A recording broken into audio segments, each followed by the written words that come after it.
साड़ी खींचने नहीं दूंगी। लेकिन कब तक? स्त्री को कहते हैं अबला, जिसका बल ही कोई और है, वो खुद अपना बल नहीं है। स्त्री बहुत शक्तिशाली है, पर उसको कोई बल बताने वाला हो, उसको कोई सपोर्ट करने वाला हो, उसका कोई सहयोगी हो जाए तो महान बलवान है। कोई सहयोगी की आवश्यकता है, उसको सदैव सहयोग की आवश्यकता है। इसलिए उसको ही बोला अबला, जिसका बल ही कोई और है। कब तक उसका बल चलता? और फिर क्या था? जब तक बल चला तब तक तो पकड़े रही साड़ी को, लेकिन दुशासन के अंदर 10,000 हाथियों का बल है, इतना बलवान है। कब तक वह स्त्री उसका प्रतिकार कर पाती? अंततोगत्वा साड़ी की पकड़ उसने स्वयं ही छोड़ दी। अब जो होगा सो देखा जाएगा। दोनों हाथों को ऊपर उठाया और दोनों हाथों को ऊपर उठा करके द्वारिकानाथ को पुकारा। श्री कृष्ण द्वारिकावासिन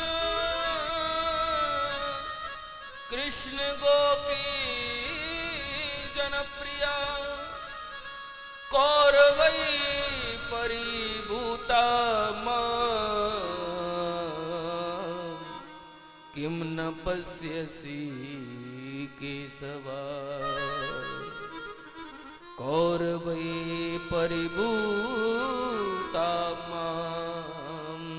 किम न पश्यसि केशवा।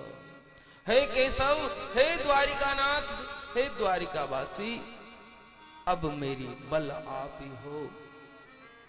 सुनेरी मैंने निर्बल के बलराम।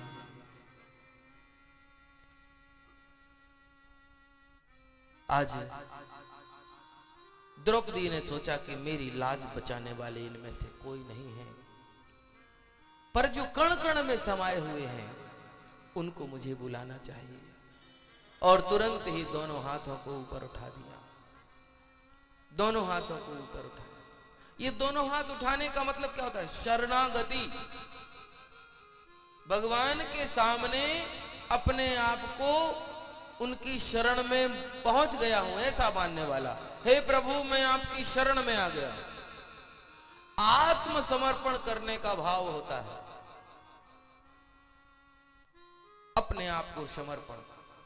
कोई अपराधी है, पुलिस के सामने सरेंडर करता है, ऊपर हाथ कर लेता, हथियार डाल के हाथ ऊपर कर दो, मतलब अब तुम्हें कोई मारेगा नहीं, अब तुम शरणागत हो गए हो। हाथ उठाने का मतलब हम लोग नमः पार्वती पतये हर हर महादेव, दोनों हाथ उठा, जय जय श्री राधे। ये दोनों हाथ उठाने का मतलब है आत्मसमर्पण कर देना, अपना समर्पण कर देना। द्रौपदी ने भी दोनों हाथ ऊपर उठाए, गोविंद मेरी रक्षा करो। गोविंद ने सोचा कहीं विलंब ना हो जाए, और आज चीर बन करके, आज साड़ी बन करके द्रौपदी के श्री अंग से जाकर के लिपट गए हैं। और दुष्ट दुशासन, जिसका 10,000 हाथियों का बल है, वह साड़ी खींचता रहा, खींचता रहा, खींचता रहा। और कहते हैं 10,000 हाथियों का बल वाला वह दुष्ट दुशासन खींचते खींचते जिसका बल चकनाचूर हो गया, पसीने पसीने हो गया, पर द्रौपदी के शरीर से 1 इंच भी साड़ी को अलग नहीं कर सका। साड़ी बढ़ती जा रही है, बढ़ती जा रही है, बढ़ती जा रही है, और कौरवों की उस सभा के मध्य में वस्त्र ही वस्त्र भर गया। सारी बीच नारी है कि नारी बीच सारी है, सारी ही की नारी है कि नारी ही की सारी है, कुछ समझ में ही नहीं आ रहा है। तो मेरे गोविंद कृपा करते हैं जब, मेरे प्रभु दया करते हैं जब, तो कोई भी चीज। तो भक्ति महारानी से नारद जी कहते हैं कि वृथा के देश वाले अहो चिंता तुरा कथन, तुम व्यर्थ में चिंता करती हो। हाँ, द्रौपदी च परित्राता ये न कौरव कसमलात, उस कौरवों की सभा में जिस द्रौपदी की रक्षा करने के लिए भगवान द्वारिका से बैठे बैठे कृपा कर दी। द्वारिका से हस्तिनापुर बहुत दूर है, द्वारिका गुजरात में, ये हस्तिनापुर मेरठ कहलाती है। पुराना नाम जो है हस्तिनापुर, वर्तमान नाम मेरठ सिटी। कितना दूर है वहां से वहां तक, लेकिन बैठे ही बैठे वहीं से वहीं कृपा कर दी तो दुनिया के किसी कोने में कृपा पहुंचा दे। क्योंकि हमारे संचार व्यवस्था तो कहीं काम करती है, कहीं काम नहीं करती, परंतु ईश्वर की जो संचार व्यवस्था है वो चींटी भी पुकारे तो भी उसका नेटवर्क भगवान तक पहुंच जाता है, उसकी आवाज भगवान तक पहुंच जाती है। ये भगवान की संचार व्यवस्था है, कहीं से भी भगवान सुन लेते हैं। आज द्रौपदी के लिए जो है कृपा करी तो यहाँ पालिता गोप सुंदरी सा कृष्ण क्वापी नो गता। द्रौपदी की रक्षा करने वाले भगवान अभी कहीं गए थोड़ी हैं, अभी यहीं पर हैं। हे भक्ति तुम उनकी शरण ग्रहण करो। और एक बात और कही, भक्ति तुम्हें तो चिंता करने की वैसे भी जरूरत नहीं है। क्यों पता है? इस संसार में भगवान अगर सबसे ज्यादा किसी से प्रेम करते हैं तो वो सिर्फ तुम हो, तुमसे ही सबसे ज्यादा प्रेम करते हैं। बोले क्या बात करते हो, हमें तो नहीं पता था। बोले हाँ हम कहते हैं ना, क्योंकि त्वं तु भक्ति प्रिया तस्य सततम प्राणतोधिक।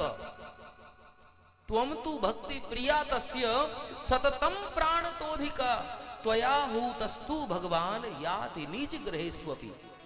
भक्ति जहां तुम रहती हो भगवान को वहां जाना ही पड़ता है, चाहे वह किसी नीच का ही घर क्यों ना हो। अगर नीच के घर में भी भक्ति हो रही हो, अगर तुम रहती हो भक्ति, तो भगवान उस जगह पहुंच जाते हैं। इसलिए क्योंकि सुनो, सतयुगे सत्य सत्यादि त्रियुगे बोध वैराग्यो मुक्ति साधको कलौ तु केवला भक्ति ब्रह्म सायुज्य कारणे। इस समय भगवान से मिलाने का एकमात्र साधन हो तो सिर्फ तुम ही भक्ति।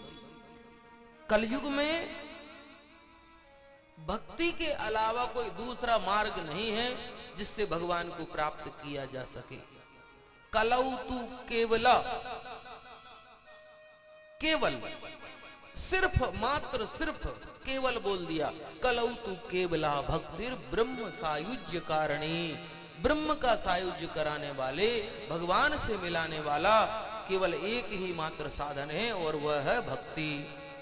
तो महाराज भक्ति महारानी को बड़ा सुंदर कृपा करने के लिए नाना प्रकार की जो है बातें बताई। और फिर नारद जी ने नाना प्रकार के उपाय किए। ज्ञान वेद वेदांत घोषश्च गीता पाठैर मुहुर्मुहु। वेद सुनाया, वेदांत सुनाया, गीता का पाठ भी सुनाया, परंतु ज्ञान वैराग्य की मूर्छा, जो भक्ति के बेटे हैं दोनों, एक का नाम ज्ञान है, दूसरे का वैराग्य है, दोनों बेटे मूर्छित पड़े हैं। दोनों बेटों को जगाने का प्रयास किया परंतु दोनों बेटे जाग नहीं पाए और नाना प्रकार से जो है प्रयास करने पर भी उन्होंने नेत्र नहीं खोले। तो तभी आकाशवाणी हुई, आकाशवाणी हुई कि एतदर्थं तु सत्कर्म सुरर्षे त्वं समाचर तत्ते कर्म विदास्यन्ति साधवा साधुभूषणा। तत्ते कर्म विदास्यन्ति साधवा साधुभूषणा। हे नारद जी, अगर तुम ज्ञान और वैराग्य को वाकई में मूर्छा से बाहर लाना चाहते हो, इनके मूल स्वरूप में इनको वापस लाना चाहते हो, तो केवल इनके लिए सत्कर्म करो। नारद जी ने आकाश की तरफ देखा तो आप कह रहे हो कि सत्कर्म करो, तो जो मैं अभी कर रहा था, क्या कर रहा था? वेद सुना रहा था, वेदांत सुना रहा था, गीता पाठ सुना रहा था, क्या ये सत्कर्म नहीं है? अगर ये सत्कर्म नहीं है तो सत्कर्म क्या है, हमको विस्तार से बताओ। तो यहाँ बोले हम नहीं बता पाएंगे। बोले कौन बताएगा? बोले साधवा साधुभूषणा। उस सत्कर्म के बारे में तुम्हें साधु संत बताएंगे, साधु संत बताएंगे। अब ये आकाशवाणी केवल नारद जी ने तो सुनी नहीं, उपस्थित बहुत लोग थे जिन्होंने ये आकाशवाणी सुनी। सबने सोचा कि बताओ, जो बात नारद जी को नहीं पता, नारद जी इस दुनिया के संसार के सबसे बड़े ज्ञानी हैं, भगवान के अवतार हैं, ब्रह्मा जी के पुत्र हैं, जो बात नारद जी को नहीं पता वो दुनिया में किसको पता हो। इसलिए कई महात्मा लोग तो जो है इधर उधर भाग गए कि अब नारद जी हमसे कहीं पूछने न लग जाएं। तो महाराज यहाँ पर नारद जी सब आश्रमों पर गए, सब जगह गए, परंतु कहीं पर जो है उनको शांति नहीं मिली। और अब तो भागते भागते श्री नारद जी महाराज कहाँ पहुंचे हैं? बद्रिक आश्रम, विशालापुरी, नर नारायण पर्वत जहाँ पर विराजमान है, बद्रीनाथ धाम जहाँ पर है, वहीं पर सनकादिक मुनि वहाँ पर उन्होंने रोका था कि कहाँ जा रहे हो। तो नारद जी ने ये पूरे का पूरा इतिहास उनको सुनाया है। तो यहाँ पर कुमारों ने उनको कहा कि अगर तुम जानना चाहते हो कि वह सत्कर्म क्या है तो सत्कर्म सूचको नूनम ज्ञान यज्ञः स्मृतो बुधैः श्रीमद्भागवतालाप सातु गीता सुकादिभिः। अगर कोई सत्कर्म के बारे में जानना चाहते हो तो वह सत्कर्म क्या है? श्रीमद्भागवत सप्ताह श्रवण ये सत्कर्म है। अगर ज्ञान वैराग्य के लिए भागवत सुना दी जाए तो वह पुष्ट हो जाएंगे, संतुष्ट हो जाएंगे, वो पूर्व अवस्था में पहुंच जाएंगे। और नारद जी महाराज ने उनको बड़ा प्रणाम किया। कुमारों ने कहा है कि वेदोपनिषदाम जाता सारा जाता भागवती कथा अत्युत्तमा ततो भाति पृथक भूता फल कृति। समस्त प्रकार के जो है फल प्राप्त हो जाते हैं भागवत की कथा सुन करके। और भक्ति को बढ़ाने वाला, ज्ञान वैराग्य को बढ़ाने वाला, समस्त दुख और शोक का विनाश करने वाला, शोक और दुख का समूल विनाश करने वाला श्रीमद् भागवत का जो है पुराण है। और इनको जो भी श्रवण करे, दर्शन करे, पाठ करे, गाए, उसके जीवन में सदा सर्वथा आनंद प्राप्त हो जाएगा। और यहाँ नारद जी ने सनत कुमारों को कहा, यद्दर्शनं च विनिहन्त्य शुभानि सद्यः श्रेयस्तनोति भवदुःखदवर्धितानां निःशेष शेषमुपगीत कथैकपानां प्रेम प्रकाश कृतये शरणं गतोऽस्मि। बोले संत भगवान की। ये सनकादिक मुनि, सनक, सनंदन, सनातन और सनत कुमार, चार बाल ऋषि हैं। सनत कुमारों से जो है निवेदन किया नारद जी ने कि आप चल कर के वृंदावन चलें और वृंदावन चल के भक्ति महारानी को जो है भागवत कथा सुनाएं। सनत कुमारों ने कहा, बद्रीनाथ से इतनी दूर हम जा नहीं पाएंगे, इसलिए क्षमा करना, उनको यहीं लेके आ जाओ। नारद जी ने कहा, बाप प्रभु, एक तो वो दोनों बीमार हैं, अर्थात चल नहीं पाते, ऊपर से इतनी ऊपर पहाड़ पर कैसे लेकर के आए हिमालय में उनको, इसलिए आप चलो। तो श्री नारद जी के कहने पर सनकादिक मुनियों ने एक बात मानी कि ना हम वृंदावन चलते हैं और ना आप उनको यहाँ लेके आओ, बीच में कहीं बैठ करके कथा का आस्वादन कर लेते हैं।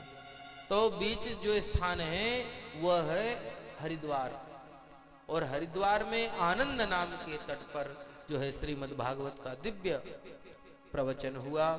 वहां पर 4 व्यास गद्दी बनाई गई, चारों व्यास गद्दियों पर क्रमशः सनक, सनंदन, सनातन, सनत कुमार चारों ऋषि बैठे हैं और चारों ऋषियों ने बैठ करके और श्री नारद जी महाराज या यजमान बन करके कथा सुनते हैं। और महाराज उस कथा को सुनने के लिए हजारों ऋषि अकेले नहीं, सह पुत्र शिष्या अपने पुत्र और शिष्यों के साथ में उस कथा को जो है सुनने के लिए गए। तो गंगा तटम समा जगमु कथा पानाय सत्वरा, गंगा के तट पर समस्त जो है, अच्छा ये गंगा, यहां दो गंगा का जो है संगम है हरिद्वार में। हरिद्वार में दो गंगा का यहां पर संगम है। सबसे बड़ा संगम बोलते कहां? प्रयागराज, जहां गंगा यमुना सरस्वती का संगम है। और जो यहां पर संगम हुआ वो संगम एक आत्मक कूल प्लावनी धारा है, एक दूरक कूल प्लावनी धारा है, अर्थात एक कथा गंगा है और दूसरी भगवती विष्णुपदी गंगा है। दोनों ही गंगा है। एक गंगा भगवान के चरणों से निकली है, जो गंगोत्री से निकल करके और गंगा सागर में मिल जाती है। उत्तराखंड से पश्चिम बंगाल तक की यात्रा करती है वो। भगवान के चरणों से निकली, चरणों से निकली है गंगा प्यारी, जिसने सारी दुनिया तारी। आरती में गाते हैं हम लोग। एक वो गंगा है जो विष्णुपदी के नाम से कहलाती है। दूसरी गंगा है कथा गंगा। ये पूछहु रघुपति कथा प्रसंगा, सकल लोक जग पावनी गंगा। कथा प्रसंग भी गंगा ही है। जो गंगा भगवान के मुख से निश्रित है, भगवान के मुख से निकली है। और वह भी एक, अच्छा उस वाली गंगा का एक रूट निश्चित है कि वो यहां से होकर के ही निकली है, परंतु ये कथा गंगा का कोई रूट फिक्स नहीं है, जहां भी चाहे वहां चल देती है। अच्छा उस गंगा में नहाना बहुत खतरा है ना। अभी तो बहुत लोग जाते हैं माघ मास में जो है जाकर के और गंगा जी में स्नान करना, और माघ मास की विशेष बड़ी कृपा है। माघ मकरगत रवि जब होई, तीर्थ पति आव सब कोई। प्रयाग में सारे तीर्थ जो है वहां पर पहुंचते हैं, क्योंकि तीर्थों का जो है राजा प्रयाग है, सब जाते हैं। तो बड़ा अद्भुत स्थान है। तो गंगा में जाना बड़ा जो है खतरनाक स्थान है। अगर हमने जरा सी लापरवाही की, वहां पर बैरिकेड लगा देते हैं कि इस जगह के बाद आगे नहीं जाना है, अगर आगे जाओगे तो खतरा है। तो गंगा है वो। अच्छा वहां गंगा में जाने के लिए कितनी सारी व्यवस्थाएं करनी है आपको। सबसे पहले अगर गंगा जी जाना हो यहां से, तो सबसे पहले तो आपको धन चाहिए उतना कि आप वहां गंगा जी तक जाओ। दूसरा, किसी का साथ मिल जाए तो और अच्छा। अकेले कोई नहीं जाता कि हम अकेले जाएं, साथ चाहते हैं कि किसी का साथ मिल जाए तो साथ में चले जाएं। साथ चाहिए, संग चाहिए और धन भी चाहिए। और वहां पर गए स्नान करने के लिए तो वहां पर बड़ी सिक्योरिटी चाहिए, लोगों को जो है सुरक्षा चाहिए, जरा सी असावधानी प्राणों का संकट। तो वहां पर बड़ा खतरा है। हरिद्वार में जाओ तो सांकल लगी हुई है सब जगह, आपको सांकल पकड़ करके जो है स्नान करना पड़ेगा। प्रयागराज में भी अभी जाओगे तो सब जगह रस्सी और वो प्लास्टिक का पुल बना देते हैं, उसका बैरिकेटर बना देते हैं, उसके आगे नहीं जाना। अगर वहां गए तो क्या होगा? गोविंदाय नमो नमो। कहते हैं ये दोनों ही गंगा है, ये कथा गंगा है और वो भगवती गंगा है। अगर उस गंगा में डूबे तो मर जाएंगे, और कथा गंगा में डूबे तो तर जाएंगे। ये जीवन है। तो आज यहां आनंद नाम के तट पर दोनों गंगा का संगम, ये भागवती गंगा और दूसरी भगवती गंगा। भागवती और भगवती दोनों ही गंगा का वहां जो है संगम है। सनत कुमारों ने जो है वहां पर बैठ करके और बड़ा सुंदर कथा करना प्रारंभ किया और उस कथा में कितने सारे ऋषि गए। भृगुर्वसिष्ठस्य च्यवनस्य गौतमो मेधातिथिर्देवलदेवरातौ रामस्तथा गादिसुतश्च साकलो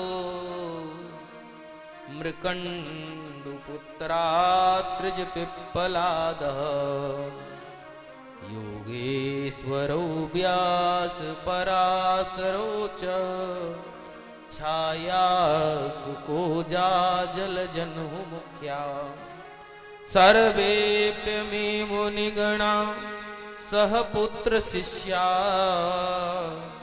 स्वस्त्रीभिराययुरते प्रणयेन युक्ता। भृगु वशिष्ठ च्यवन गौतम मेधातिथि देवल देवरात राम रामने परशुराम और गादी सुतश्च साकलो मृकंडु पुत्र अत्रि पिप्पलाद आदि ऋषि योगेश्वर व्यास जी महाराज और छाया सुख जाजली ऋषि जन्हू ऋषि सबके सब अकेले नहीं सह पुत्र शिष्या अपनी स्त्री पुत्र के साथ में वहां पर आए और आकर के कथा सुनी। अच्छा जैसे बोलते ना भागवत में 18,000 श्लोक हैं, उसी तरह अन्य पुराणों में कितने हजार, किसी में कितने हजार, किसी में कितने हजार श्लोक हैं। तो जो 1000 श्लोक हैं वो सब के सब श्लोक भी ऐसे हमारे जैसा शरीर धारण करके और उतने सब के सब वहां रूपवान होकर के और कथा को श्रवण करते हैं। हाँ गंगा आदि सरिताएं भी वहीं पर आ जाती हैं, पुष्कर आदि क्षेत्र भी वहां आ जाते हैं, सबके सब आकर के और भगवान की दिव्य कथा को श्रवण करते हैं। और कहते हैं सदा सेव्या श्रीमद्भागवती कथा यस्या श्रवण मात्रेण हरिश्चित्तम समाश्रये। और बड़ा सुंदर जो है क्योंकि इसके श्रवण करने मात्र से भगवान श्री हरि हमारे हृदय में हमारे अंतःकरण में विराजमान हो जाते हैं।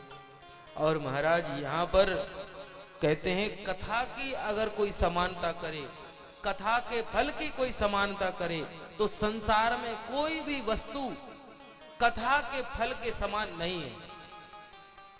बोले न गंगा न गया काशी पुष्करम न प्रयागकम सुख शास्त्र कथा यस्य फलेन समता नये। गंगा नदी का, गंगा जी का जल पान करना या गंगा जी में स्नान करने का जो फल है,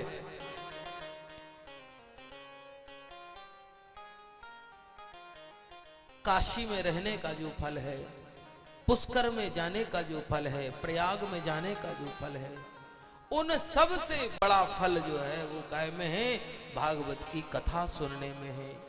तो यहाँ कोपरा और ककरा ये दोनों ग्राम ही है, एक ही ग्राम है वैसे, और आसपास में जितने भी दूरांत गांव से आने वाले जो लोग हैं वो बड़ भागी हैं कि भागवत में जो लिखा है न गंगा न गया न काशी न पुष्कर न प्रयाग,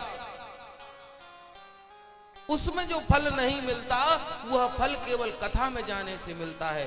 तो ये माघ मास में भैया हम कहां कहां जाते, और अगर हम किसी कारणवश नहीं आ पाए, अब तो ये कोरोना नाम की महामारी जिसके कारण से लोग घरों में दुबक के बैठे है ना, घरों में उसके प्राणों की भय है, तो उसके कारण भी यात्राएं हमारी नहीं हो पाई। तो आज जिन जिन की यात्रा बाहर की बनी हुई थी कि माघ में हम कहीं जाएंगे माघ में, उन सब को मैं वचन पूर्वक कहता हूं कि वहां पर जाने का जो फल था, जो फल मिलना था, उससे ज्यादा फल यहाँ बैठ करके अगर कथा सुन लिए, हाँ, तो यहाँ पर भी जो है भगवान की दिव्य कृपा, उससे ज्यादा फल आपको यहाँ पर प्राप्त हो जाएगा। बोले भक्त वत्सल भगवान की। और आपके गांव में आप लोग तो बड़ भागी हैं, जो चलते फिरते तीर्थ यहाँ संत श्री के रूप में विराजमान है, तीर्थ स्वरूप है ये, जिनके दर्शन करने मात्र से समस्त तीर्थों का फल प्राप्त हो जाए। महाराज बहुत सुंदर सुंदर बातें बताते हुए कहा, श्लोकार्धम श्लोक पादंबा, एक श्लोक भी, उसके अगर आधा श्लोक भी अगर गाया जाए, पढ़ा जाए, सुना जाए, और अगर आधा श्लोक भी नहीं सुन पाते हैं तो श्लोक पादंबा, श्लोक का थोड़ा सा 2-3 अक्षर ही अगर पढ़ लिए जाएं तो भी नित्यम पुण्य वापनोति राजसूयाश्वमेधयो, राजसूय और अश्वमेध यज्ञ में जो फल प्राप्त होते हैं वह भागवत के श्लोक पाठ करने से प्राप्त हो जाते हैं। और महाराज अंत में कहा कि जिन्होंने भगवान के भजन को नहीं गाया, जिन्होंने भगवान के कीर्तन को नहीं किया, तो आजन्म मात्रमपि न सठे न किंचित् तेक्तं विधाय कथा न पीता, चांडाल बच्च खरवत तेन नीतम, मिथ्या स्वजन्म जननी जनि दुख भागा, आजन्म मात्रमपि न सठे न जीवच्छभु निगदिता सतु पाप कर्मा, येन कृतं सुख कथा वचनं न किंचित्, दीक्तं नरं पशु समं भुवि भाररूपं, मेवं वदन्ति दिवि समाज मुख्या, आजन्म मात्रमपि येन सठेन किंचित् चित्तं विधाय सुख शास्त्र कथा न पीता, जिन्होंने जीवन में भगवान के सुंदर अमृतमयी कथा का पान नहीं किया है, उन्होंने चांडाल, जिस तरह से चांडाल जो होता है, चांडाल कौन, मुर्दों को जलाने वाला, बच्च खरवत गधे के समान, तेन नीतम, ऐसे व्यक्ति मिथ्या स्वजन्म जननी जनि दुख भाजा, अपनी माता को केवल प्रसव पीड़ा देने के लिए ही जन्म लिए, बाकी उन्होंने जीवन में कोई अच्छा काम नहीं किया। तो हमारा जन्म भी इसी तरह व्यर्थ ना हो जाए, उसके लिए जो है सदैव हमें जो है हरि स्मरण करना, हरि की कथा में तत्पर रहना, क्योंकि दुर्लभ है कथा लोके, ये कथा जो है दुर्लभ है, बहुत से पुण्यों के कारण हमको सुनने को प्राप्त होती है, इसलिए श्रोतव्यासा प्रयत्नतः, प्रयत्न पूर्वक इसको श्रवण करना चाहिए। और यहाँ पर बहुत सुंदर सुंदर कथा की महिमा को बताते हुए अंत में कहा कि ये भागवत भगवान साक्षात कृष्ण का रूप है, क्योंकि स्वकीयम यद भवेत् तेजः तच्च भागवते दधात्, तिरुधाय प्रविष्टोऽयं श्रीमद्भागवतार्णवम्। भगवान ने जाते जाते और अपना तेज जो है भागवत जी में विलीन कर दिया, तब से तेनेयं वाङ्मयी मूर्ति प्रत्यक्षा वर्तते हरि, सेवनात् श्रवणात् पाठात् दर्शनात् पापनाशिनी। सेवा करने से, श्रवण करने से, दर्शन करने से समस्त प्रकार के पापों का नाश हो जाता है। इसलिए प्रत्येक परिस्थिति में भागवत की कथा को श्रवण करें।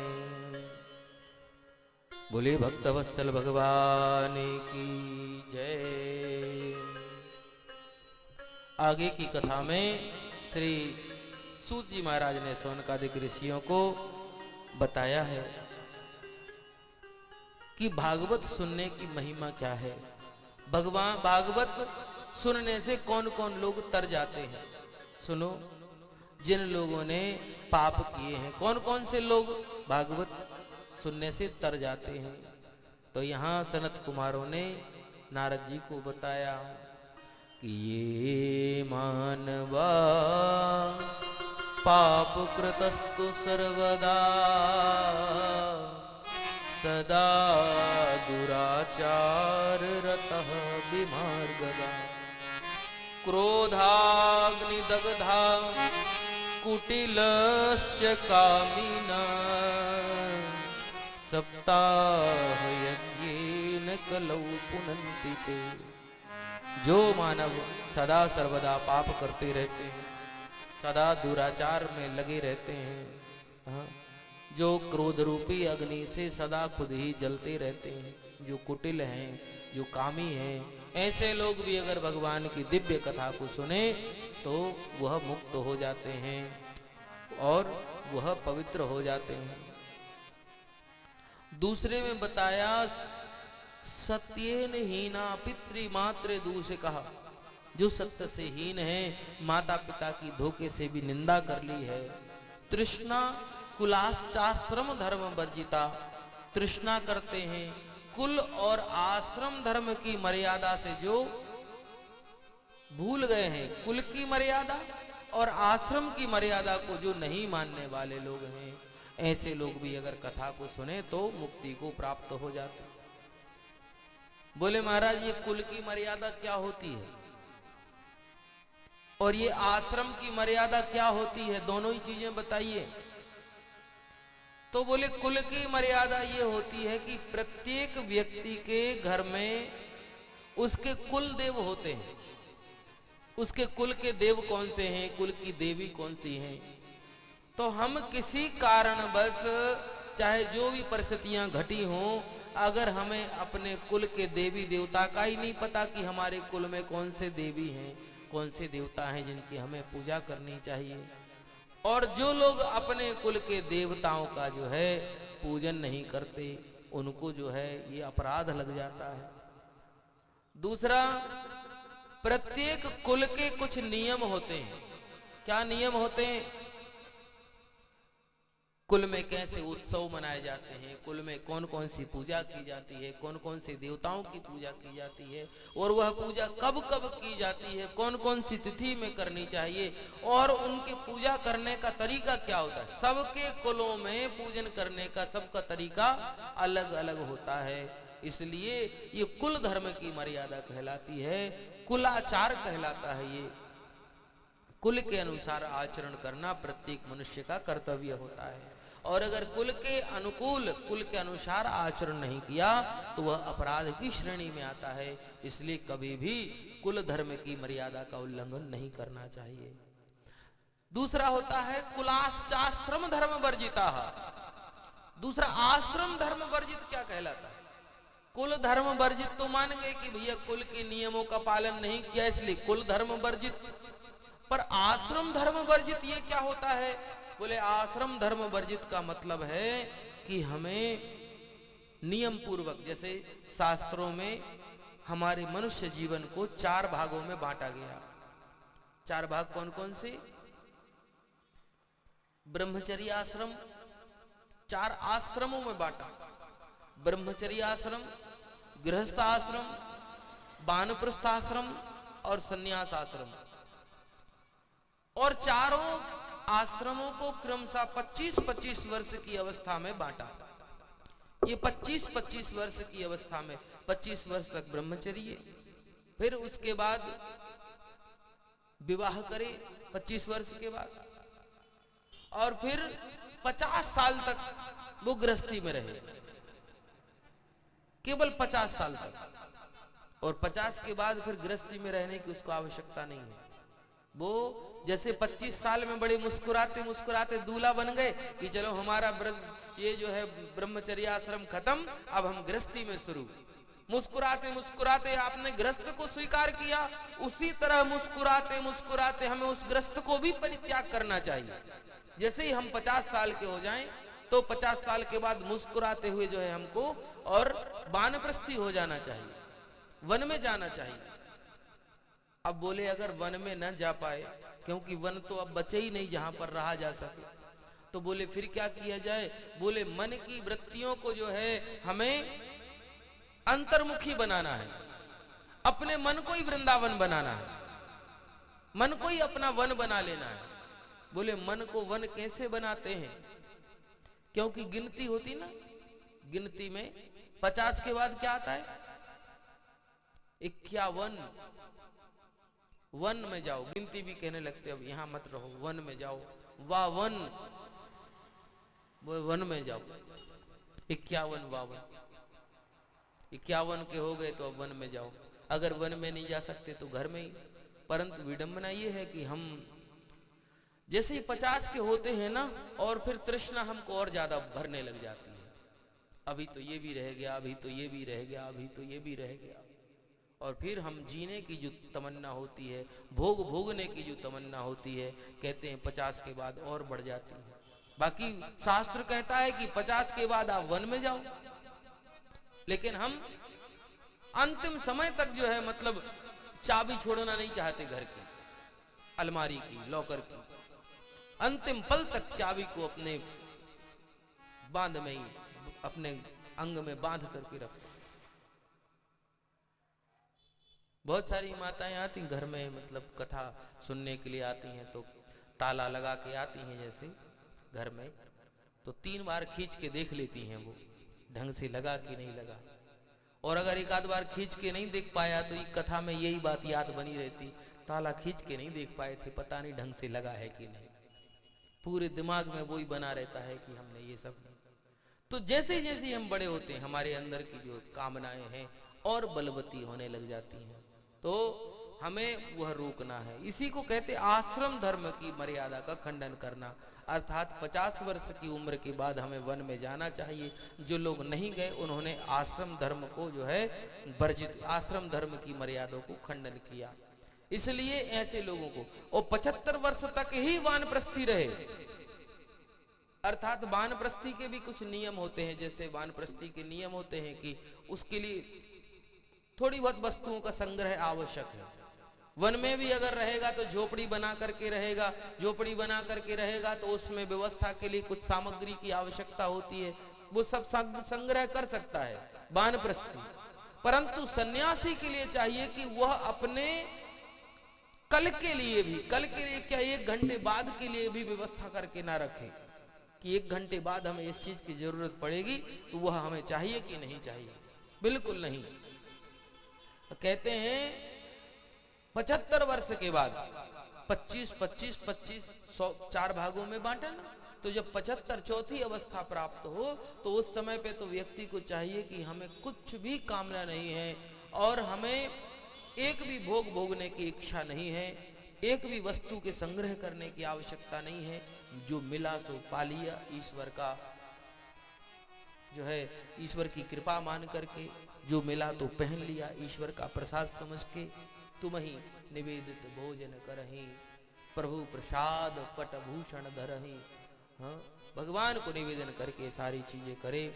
तो आश्रम धर्म वर्जिता, अगर जिन लोगों के आश्रम धर्म वर्जित हो गए हैं, अर्थात जिन्होंने आश्रम और धर्म को जो है, आश्रम धर्म को नहीं माना है, और कहने का मतलब 25 वर्ष तक ब्रह्मचर्य रहना चाहिए, जिन्होंने 25 वर्ष तक ब्रह्मचर्य नहीं रहे उन्होंने आश्रम धर्म की मर्यादा का खंडन किया। 50 वर्ष के बाद वन में जाना चाहिए, जो नहीं गए उन्होंने आश्रम धर्म की मर्यादा का खंडन किया। और 75 वर्ष के बाद अपरिग्रही हो जाना चाहिए, जो संग्रही बने रहे उन्होंने भी आश्रम धर्म की मर्यादा का खंडन किया। तो ऐसे लोगों से जो अपराध बने हैं, उन सब अपराधों की मुक्ति श्रीमद् भागवत कथा सुनने से उनको जो है मुक्ति मिल जाती है, वह समस्त प्रकार के अपराधों से मुक्ति मिल जाती है। तो भागवत कथा सुननी चाहिए। दंभिका मत, ये दाम्भिका मत शरणोपि हिंसिका, सप्ताह यज्ञेन कलौ पुनन्ति ते। तो कई तरह के, और तो सुनो, इतने सारे पाप बन जाएं और भागवत कथा सुन लो तो मुक्ति तो मिलती है। और सुनो, पाप करते करते अगर हम मर गए और मर करके हम प्रेत बन गए, भूत बन गए, तो ऐसी अवस्था में अगर उस प्रेत के निमित्त में भी अगर ये भागवत कर ली जाए, अथवा जहां पर भागवत कथा हो रही हो उसके आसपास कोई प्रेत हो, तो आवाज जहां तक जाएगी वहां तक सारे प्रेत मुक्ति को प्राप्त हो जाएंगे, इसमें संशय नहीं है। जब ये बात कही तो वहां उपस्थित सब ऋषियों ने जो कहा कि महाराज कृपा करके आगे का कोई ऐसा आख्यान बताएं जिससे ये पता चले कि किसी प्रेत ने कथा सुनी हो और सुन करके वह मुक्त हो गया हो। तो यहाँ पर बहुत सुंदर एक आख्यान करके बताया कि तुंगभद्रा तटे पूर्व अभूत पत्तन उत्तमम यत्र वर्णा स्वधर्मेण सत्यः सत्कर्म तत्परा। तुंगभद्रा तटे पूर्व, एक तुंगभद्रा नाम की नदी है और तुंगभद्रा तटे पूर्वम अभूत पत्तनम उत्तमम। पत्तन माने होता है नगर, संस्कृत में पत्तन का मतलब नगर। अभूत पत्तनम उत्तमम, उत्तमम पत्तनम अर्थात उस नगर का नाम था उत्तम नगर। जैसे बहुत सारे नाम आज भी साउथ में जाओ तो पत्तनम से है, पट्टनम जैसे विशाखापट्टनम, मछलीपट्टनम, ये पट्टनम संस्कृत शब्द है।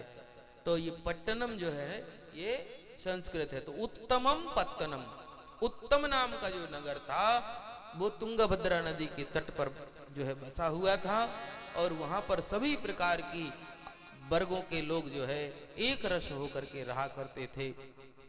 और उसी गांव में एक ब्राह्मण रहते थे जिनका नाम था आत्मदेव। आत्मदेव पुरे तस्मिन् सर्ववेद विशारदा श्रौत स्मार्तेषु निष्णातो द्वितीय इव भास्कर।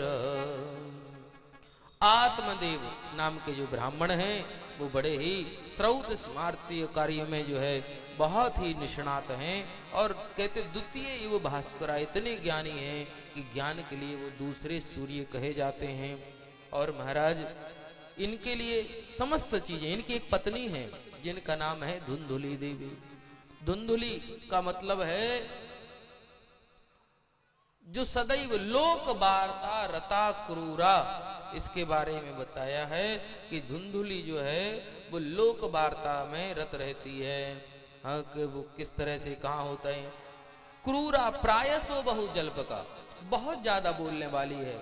इसकी पत्नी जो आत्मदेव की पत्नी है वो बहुत ज्यादा बात करने वाली है। सूराचा गृह कृत्येषु, घर को कार्य करने में बड़ी चतुर है। और कृपणा कलह प्रिया, कृपण है, कंजूस भी है और कलह प्रिय भी है। और इसके बारे में इतना बताया गया यहाँ।